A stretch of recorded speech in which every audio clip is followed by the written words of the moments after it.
In order to create a bold, vibrant painting, we have to think and analyze our reference before we do it, because this helps us to plan our washes and layer our washes in a such way that we can build it and layer it to get the consistency and the vibrancy for watercolor. There's one thing that happens in watercolors is once we layer on the wash, even though it looks vibrant, the values look darker, actually it goes dull. So we have to overdo our washes in order to get the bold, vibrant colors. As for the supply goes, I'm using Boang watercolor paper, 300 GSM cold press watercolor paper. And for the paints, I'm using Winsor Newton watercolor professional grade watercolor paints. And you can use any paints you want, make sure it's... So before I start my watercolor painting, so this step is a little bit crucial as well, because this also helps to have a really good composition for our scene. And so whenever it comes to drawing, I usually think about the big shape first, and the big shape would be the silhouette of the building first. And I also cut the paper in a such a way that it's like a 1:3 composition, so it doesn't have that much space, which is split in half, and that looks really nice when you finish a painting. And again, you can see that I'm trying to block on the big major shapes or where the forms turns. For example, the windows and the bottom part, there's really nice detail. I'm also blocking that as well. And you can see that I'm also free sketching it, because I have sketched quite a bit of architecture and cityscape, so I'm really comfortable with it.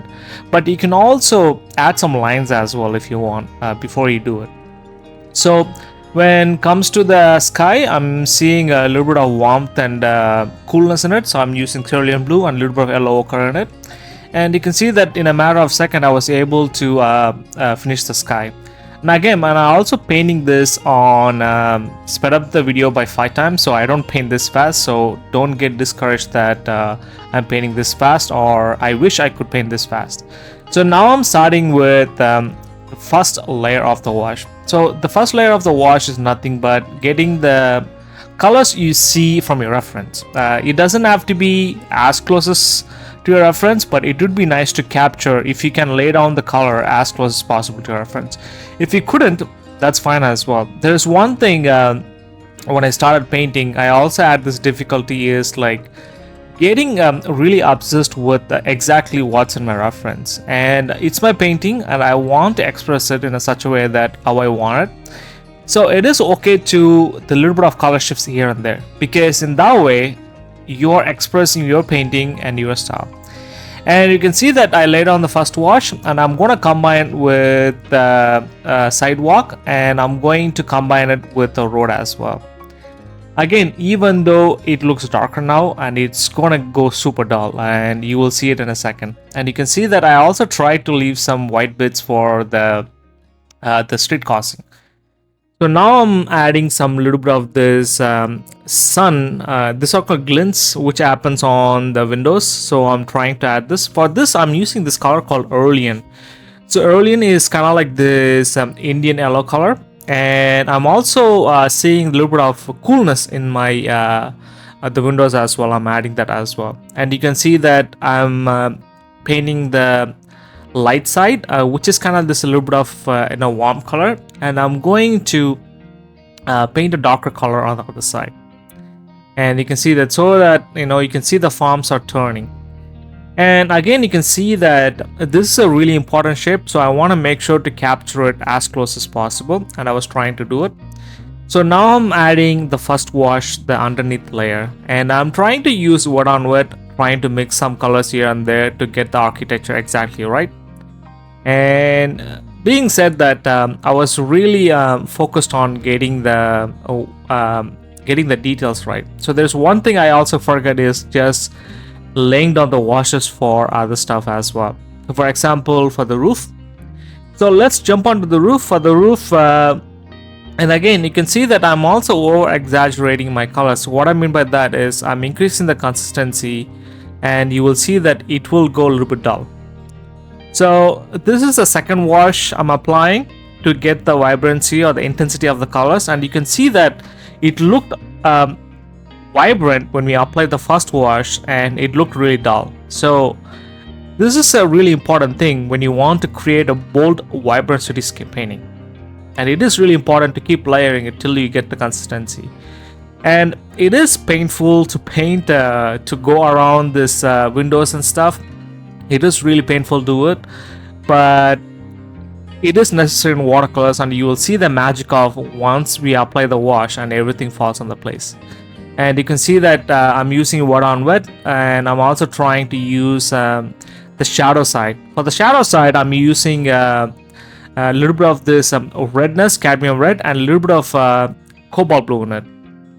And the forms doesn't read that well as of now, because since our windows look a little bit lighter and it has a lot of contrast, and you will see that everything will fall in place once we started adding the windows and other stuff. And I'm also laying down another wash on the other side.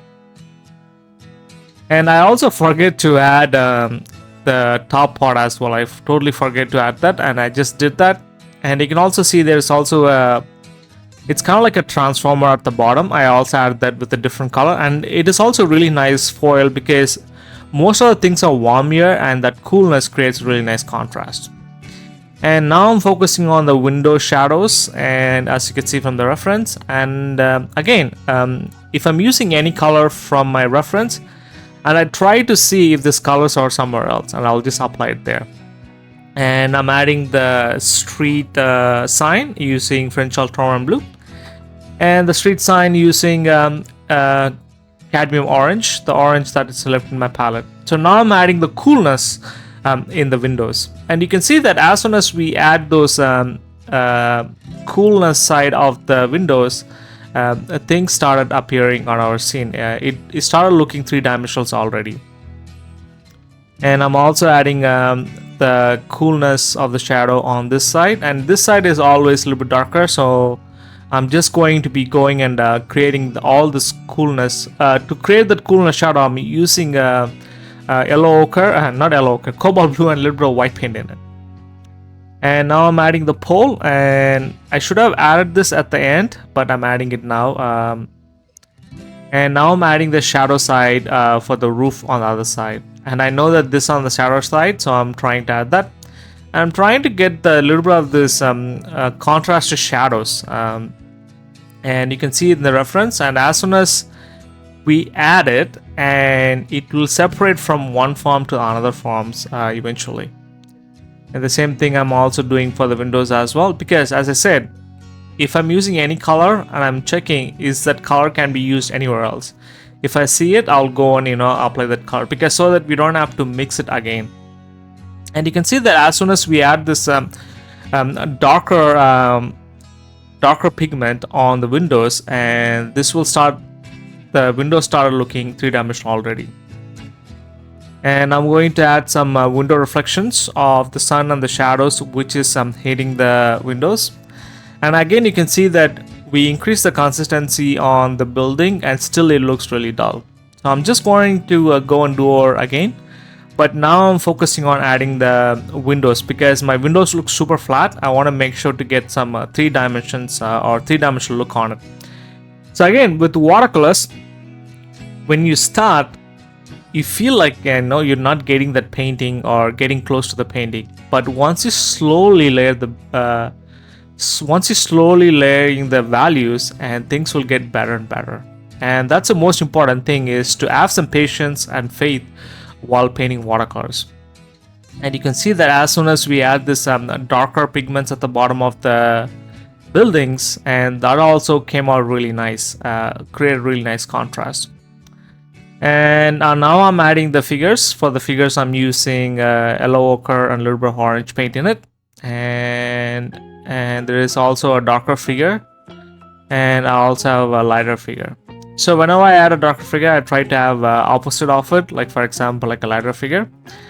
And I should have ignored this the food delivery guy, but eventually I added it because I want them in the foreground for reflections. So again, the consistency got dried up quite a bit, and you can see there's a lot of warmth in it. I'm trying to create that warmth using yellow ochre and amber. And this is the consistency I was talking about to get the vibrancy on the building color. And you can see that as soon as we add it, the vibrancy came alive and it looks really nice. There's a little bit of transparency and the gradient started happening from top to bottom. And that also creates really nice unique contrast for our building, as well as create a really nice gradient for the building as well. And for the darker side, it's the same thing. I'm trying to capture the same thing again on the darker side as well. And again, whenever I paint, I usually think about how can I show the forms, if it looks 3D or not. So that's the most important thing I usually think about. And if you see the reference, this bottom architecture, I have a little bit of this the darker shadow, and I'm trying to get it. As soon as I add that, you can see that it also creates a really nice form at the bottom of the architecture as well. So now I'm going to add the darker windows again, and you can see that now the windows started looking realistic. So I feel like the building is floating and I want to anchor it, so I'm using a little bit of pigment at the bottom of the building, and again the bottom of the road as well. And you can see that I'm trying to combine from one side to other side. And as soon as we add that, you can see that it separates the sidewalk from our road as well. I should have not added this, but I added it because it looked really nice. The reflections of the things, this puddle which is happening on the road. And I'm just adding that, but that also acts really nice as well.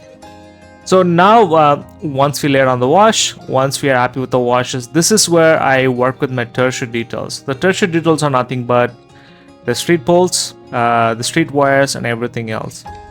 And since I have some pigments, I'm trying to bring from some details for the windows. Now I'm using street wires, and you can see that as soon as I add the street wires, you can see that it also creates a little bit of depth as well, because it breaks this really big zone of sky and the architecture at the top portion.